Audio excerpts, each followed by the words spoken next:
भारत का मुस्लिम नेतृत्व पहले से जानता था कि वक्फ बोर्ड की आड़ में इस्लामीकरण का सपना टूट चुका है। 4-5 वर्ष पहले तक भारत के अधिकांश हिंदुओं ने वक्फ का नाम भी नहीं सुना था। जिन्होंने सुना था उन्हें भी नहीं पता था कि वक्फ बोर्ड करता क्या है।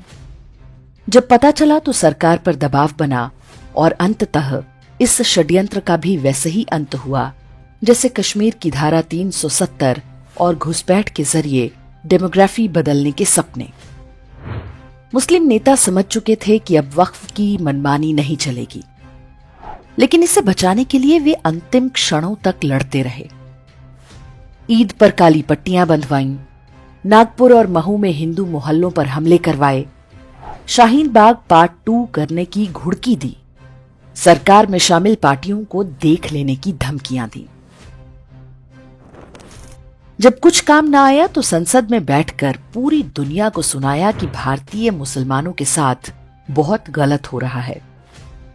उनके अंदर अलगाव की भावना आ रही है, उनके देश प्रेम पर संदेह किया जा रहा है, इत्यादि इत्यादि। ये बिल का मकसद सिर्फ मुसलमानों को जलील और रुस्वा करना है, मुसलमानों को दूसरे दर्जे का शहरी बनाने का इनका मकसद है।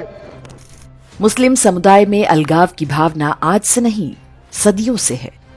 संभवतः तभी से जब से अरब के कबीलों में उसका जन्म हुआ था। अलगाव की भावना के दम पर वे दुनिया भर में फैलने लगे।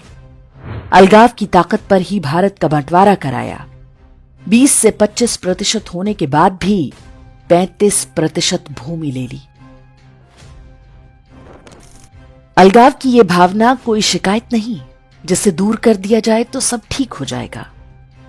अलगाव की भावना उनका हथियार है, एक प्रकार का जाल है जिसमें फंसाकर मजबूत से मजबूत शत्रु को भी काबू में लाया जा सकता है।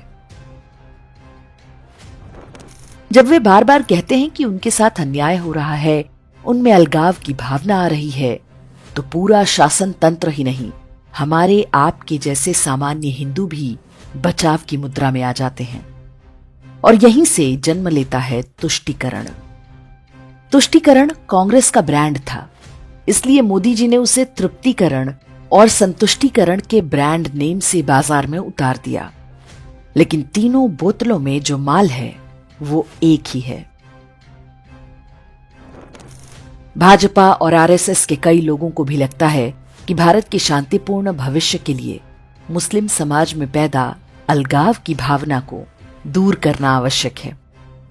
और यहीं से उन गलतियों की आशंका पैदा होती है जो कांग्रेस ने की थी। नरेंद्र मोदी सरकार ने देश के लिए बहुत सारे अच्छे काम किए, लेकिन पिछले 10-11 वर्षों में उसने एक भी कोई ऐसा कानून नहीं बनाया जिसके लिए कहा जा सके कि वो पूरी तरह हिंदू हितों को सुनिश्चित करता है। मुस्लिम महिलाओं को 3 तलाक से छुटकारा दिलाना हो या वक्फ बोर्ड को ठीक करना, ये काम आवश्यक थे, लेकिन इन सभी से हिंदुओं का सीधे तौर पर कोई लेना देना नहीं है। प्रधानमंत्री आवास योजना से लेकर राशन बांटने तक की जिन ढेरों योजनाओं पर भाजपा अपनी पीठ थपथपाती है, उन सभी के सबसे बड़े लाभार्थी मुसलमान हैं।